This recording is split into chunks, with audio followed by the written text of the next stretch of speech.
So hello guys, welcome back again sa aking channel dito rin, no? So dito ang TikTok ko, channel ko, JL Inakab.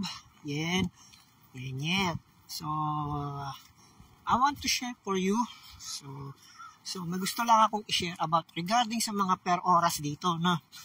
Kasi dito sa Amerika, di ba sa atin sa Pilipinas, ginagawa natin is 8 hours tayo o kaya naman para mabuo yung 8 hours.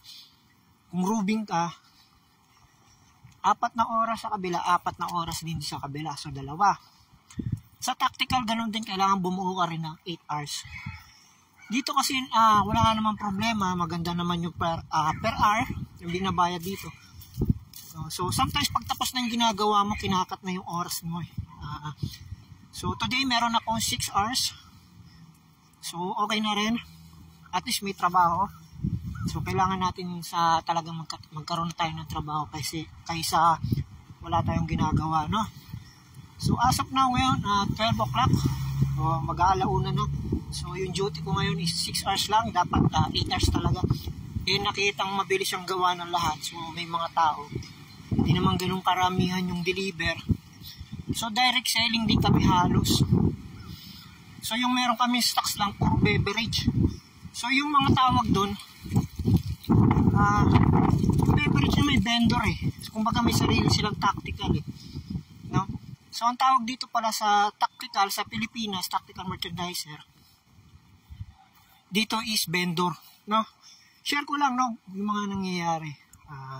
So, bilang isang ka-dicer, ka-tactical nyo, no? So, nandito tayo ngayon, nagtatrabaho ngayon sa Amerika. Dati, sa Pilipinas, bilang isang tactical, no? So, yun. So, kinat yung oras ko. So, sometimes daw, kinakat daw yung oras pagkatapos ng ginagawa. So, kasi ang peak season natin dito is summer. Yeah. Summer nangyayari yun. So, summer siya nangyayari. So, kaya tama, syempre naglalakad ako. I just walking around here. Hindi naglalakad tayo. So, pa summer kasi malapit tayo sa beach. So, malamig dito. Kahit minsan, kahit mainit, naka-jacket tayo. No? So, ganun talaga. So, magbibigay sila ng full-time sila. So, full-time 8 hours. So, summer. And then sa tsaka ang duty dito, hindi, yung 6 days, 5 days talaga. So, syempre, alam nila man yung hirap. Hindi mahirap yung trabaho. Ganun talaga pagtapos ng gawa kinakat. So, meron din namang ibang company na binibigyan ka ng full time.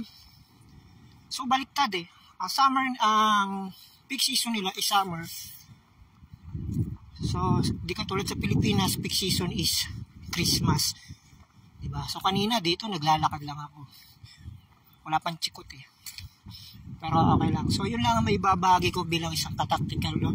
So, hindi lang ako basta nagtitiktok lang, nag-YouTube din tayo. So, monetize sana, makasawa na tayo sa parehas. So, mag-like and subscribe and papalaw ako sa TikTok ko dito. And then sa YouTube ko sa JL Inakab Vlog. Buhay sa Amerika, tactical merchandiser. Before, ngayon in-house na tayo. Peace out!